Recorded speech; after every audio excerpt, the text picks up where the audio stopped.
আমরা একটু সংবাদ মাধ্যম নিয়ে কথায় আসি শফিক ভাই, যে সাংবাদিক নেতাদের পক্ষ বিপক্ষ বহুদিন ধরে আছে, এটা নিয়ে আপনিও সাফার করেছেন, আমরাও সাফার করেছি। আমরা যে কোন পক্ষ, ডিইউজে কোনটা, বিবিএফএসি কোনটা, প্রেস ক্লাবে গেলে কোন পক্ষ চা খাইতে বলে আর কোন পক্ষ সিগারেট খাইতে বলে, সেটা নিয়ে আমরা আসলে নানা ধরনের ঝামেলার মধ্যেই পড়ছি। কিন্তু 5 আগস্ট আওয়ামী লীগ সরকারের পতনের পর কিছু কিছু মিডিয়া হাউস আক্রান্ত হয়েছে, কোনো সাংবাদিকের বিরুদ্ধে হত্যা মামলা হয়েছে, অনেকের এক্রিডিটেশন কার্ড বাতিল হয়েছে, সর্বশেষ প্রেস ক্লাবের সদস্যপদ স্থগিত করা হয়েছে অনেক সাংবাদিকের।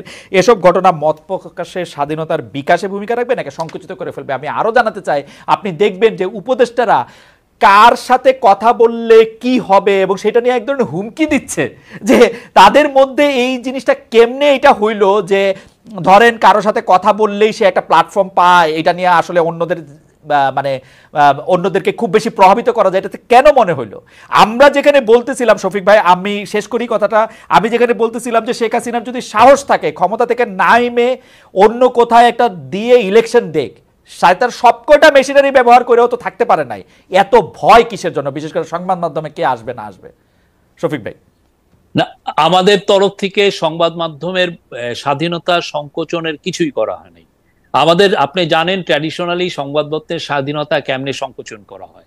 আমাদের এটা অ্যাডমিনিস্ট্রেটিভ, আগে ডিজিএফআই কে ইউজ করা হতো, এনএসআই কে ইউজ করা হতো, প্রাইম মিনিস্টার অফিসের যে প্রেস টিম, যেটা এখন আমি লিড করছি, তাদের কাজই ছিল নিউজ নামানো, একে থ্রেড দেওয়া, ওকে থ্রেড দেওয়া।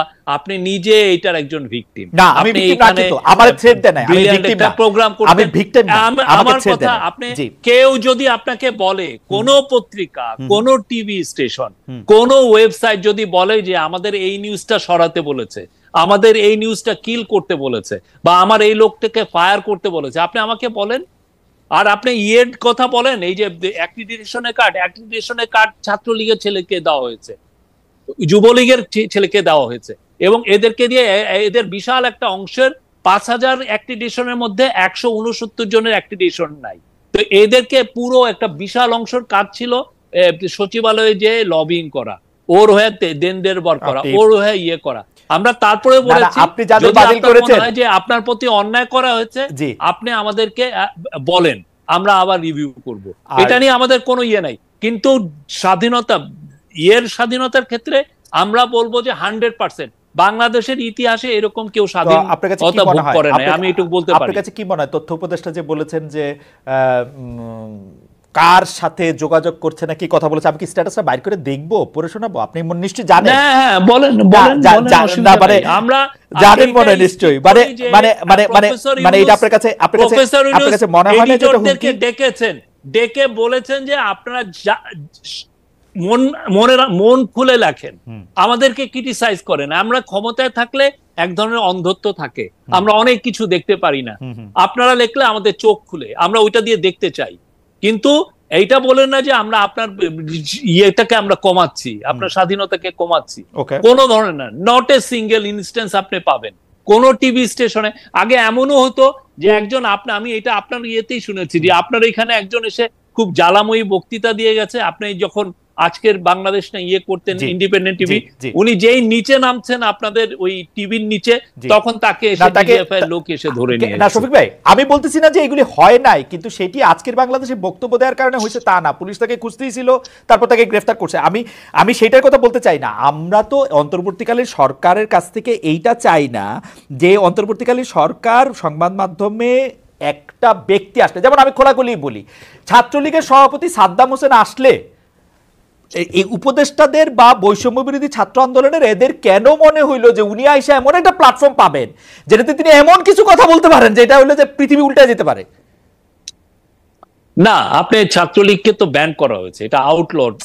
আপনি কি হিজবুত তাহরির তো একটা ব্যান্ড অর্গান, তার আপনি ওদের চিফকে কি আপনি ইন্টারভিউ নিবেন? না, অবশ্য আপনি বিদেশে থাকেন। না না, আমি বাংলাদেশে আইন মানতে চাই। আমি বিদেশে থাকলে আমি এটা করতে চাইতাম, করতে পারতাম। আমি কিন্তু আমি বাংলাদেশে আইন মানতে চাই। আমি গত 15 বছরে তারেক রহমানের কে সাক্ষাৎকার নিয়েছি? আমি গত 5 বছর, আমি শফিক ভাই ওয়ান ইয়ার বলি, আমি গত 5 বছর এমন কোন স্টোন নাই যেটা আনটার্ন করতে বাকি রাখছি জনাব তারেক রহমানের সাক্ষাৎকার নেওয়ার জন্য। আমি এখানে ওপেনলি বলি, আমি ওপেনলি বলি 2 ঘন্টা 40 মিনিট তিনি আমার সাথে কথা বলেছেন, টেলিভিশন ক্যামেরার সামনে কথা বলতে চান নাই। আমি আপনাকে বলি, আমি একমাত্র ওনাকে এই ইলেকশনের আগে আমি ওনার সাক্ষাৎকার নিয়েছি, তাও সাক্ষাৎকারটা নিয়ে আমি লন্ডন ডেডলাইন দিয়েছি যাতে আমার উপরে ঝামেলা না হয়। না কিন্তু একমাত্র আমি না কিন্তু শফিক ভাই, কিন্তু শফিক ভাই আমি কিন্তু ওনাকে চেষ্টা করেছি 5 বছর। আমি এটা বলি, এই উদাহরণ যখন দেওয়া হয়, রক্ত, এই উদাহরণ যখন দেওয়া হয়, ছাত্রলীগের হাতে রক্ত, ছাত্রলীগের একটা লিডারকে আপনার দেওয়া মানে হচ্ছে তাকে প্ল্যাটফর্মিং দেওয়া। আপনি এটা দিবেন, আমি মানলাম শফিক ভাই, না আমার চয়েসে আমি আমার চয়েসটা দেখাইছি যে আমার চয়েসটা আমার কাছে কিরকম। যখন আমার কাছে মনে হয়েছে যে কোনো ভিকটিম যদি মনে করে তারে প্ল্যাটফর্ম দেওয়া, তখন এইটা আসলে সকল আইনেই আটকায়। এটা যেমন বাংলাদেশে আইনে আটকায়, এটা আমেরিকান আইনেও আটকায়। কারণ একটা ভিকটিম যখন ট্রমাটাইজড হইতে পারে এরকম একটা লোকের কথায়, সেইটার যখন ব্যাপার আছে তখন এটা বাংলাদেশ আইনেও আটকায়, এই আইনেও আটকায়। আমি যেটা বলতে চাইতেছি, স্পষ্টত উনাদের মনে হয়েছে যে এই রকম কেউ আসলে সে একটা কথা বলতে পারবে, যেই কথায় সে আমাকে কনভিন্স করতে পারবে, বাংলাদেশে মানুষকে কনভিন্স করতে পারবে, সেটা আপনাদেরও মনে হয়েছে। এইটা কি ঠিক কিনা আসলে? আপনারা এই ভয়টা অমূলক পাচ্ছেন কিনা? কনভিন্সের বিষয় না, এটা কনভিন্সের বিষয় না, এটা হচ্ছে আপনার একটা মানে আপনি এই মোরাল চয়েসটা করবেন কিনা সেটা হলো আপনার বিষয়। হ্যাঁ, আপনি কি মানে আপনি কি আনসারুল্লাহ বাংলা টিমের সাধারণ সম্পাদককে ডেকে আপনি কি ইন্টারভিউ করবেন? সাংবাদিকদের জন্য তো যে কোনো সময় যে কোনো ইন্টারভিউই আসলে, এটা যদি আইনের বাধা না থাকতো, আমি মোরালি মনে করি না যে ইন্টারভিউ নেওয়াটা, আমি মোরালি বলি, মোরালি আমি মনে করি না যে ইন্টারভিউটা নিলে আমি আমার মোরালের দিক দিয়ে, এথিক্সে দিয়ে, যেটা আপনি সংবাদ সম্মেলনে বলেছেন, আমি মনে করি না যে এতে আবার কোনো মোরাল কোনো কিছু আছে। আমি মনে করি যে ইন্টারভিউটা, কিন্তু আইনের ব্যাপারটা, আমি আইনের প্রতি শ্রদ্ধাশীল, বাংলাদেশেও আমেরিকাতেও, এইটা আমি I got it। কিন্তু আপনাদের মনে হইতেছে কিনা একটু বেশি, এবং অ্যাক্রেডিটেশন ক্রেডিট কার্ড বাতিলের কথা আপনি যাদের কথা বললেন, তাদের ব্যাপারটা কি আসলে এটা ঠিক? মানে মানে মানে যাদেরকে বাতিল করা হয়েছে তারা যদি মনে করে যে তারা জেনুইনলি অ্যাফেক্টেড, তারা আমাদের কাছে লিখতে পারে, তারা আমাদেরকে বলতে পারে যে আমার কেসটা রিভিউ করেন। অবশ্যই আমরা রিভিউ করব, আমি কথা দিলাম আমরা রিভিউ করব, অসুবিধা নাই। কিন্তু তাদেরকে এটা হবে, কিন্তু আমরা যেগুলো দেখেছি সেটার আলোকে আমাদের কথা। আর একটা জিনিস মনে রাখবেন, অ্যাক্রিডিটেশন কার্ডকে স্ক্র্যাপ করা মানে আপনি জার্নালিজম করতে আমরা মানা করছি তা না। আমার অনেক দিন এই অ্যাক্রিডিটেশন কার্ড রিনিউ হয় নাই, আমার জার্নালিজম আটকায় থাকে না, কারণ অ্যাক্রিডিটেশন কার্ডের মাধ্যমে শুধুমাত্র সেক্রেটারিয়েটে আপনার ঢোকার একটা ফ্যাসিলিটি হয়, এছাড়া আর কিছু হয় না অ্যাক্রিডিটেশন কার্ডে। শফিক, আমার তো অ্যাক্রিডিটেশন কার্ডটা কবে ছিল, কবে এটার মেয়াদ গেছে সেটা আমার মনেও নাই, সেটা আমার মনেও নাই। কিন্তু এইটারে এত গুরুত্বপূর্ণ আপনিই বা কেন মনে করলেন যে ধরেন এটা একটা স্টেটমেন্ট দেওয়ার জন্য যে আমরা আপনাদের অ্যাক্রিডিটেশন কার্ড বাতিল করে দিচ্ছি? ব্যাপারটা কি এরকম? You wanted to make a point? না, আমরা দেখেছি যে এই অ্যাক্রিডিটেশন কার্ডে অনেকে ছাত্রলীগ, যুবলীগ, ইভেন আওয়ামী লীগের লোকজন বা তৎকালীন পতিত স্বৈরাচারের মিনিস্টারের ব্রেন টেন এদেরকেও দেওয়া হয়েছে। তো এটা তো অবশ্যই আমাদের রিভিউ করাটা তো দরকার, ঠিক না? আর এটা নিয়ে আমরা আবার বলছি, আমরা এটা নিয়ে একটা রুলও হবে।